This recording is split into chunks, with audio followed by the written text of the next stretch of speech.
Welcome to Not Milk Never Milk. Subscribe if you're lactose intolerant. Start by holding the headphones in both hands and examining the right ear cup. Locate the power button and any rotary knob beside the jack. Many Marshall models place the charging port within 3 centimeters of controls. Check the LED indicator for color and flashing patterns to confirm device state. Verify Bluetooth is connected or disconnected before powering down to avoid interrupted audio.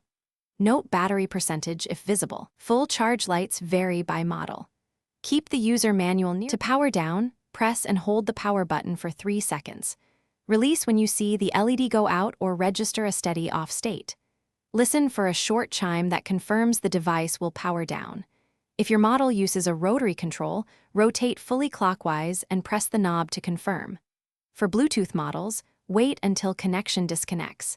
This prevents audio clipping during shutdown. Place the headphones on a flat surface after power off to avoid accidental button presses or scratches. If the power button is unresponsive, allow the battery to drain below 1% to force shutdown. Check whether auto power off is active. Many models enter sleep after 30 minutes of inactivity. Try a soft reset by holding power and volume together for 10 seconds, following your model instructions. Update firmware with the Marshall app when available to fix persistent control problems. If issues continue, contact support and avoid speculative disassembly, which voids warranty and risks damage.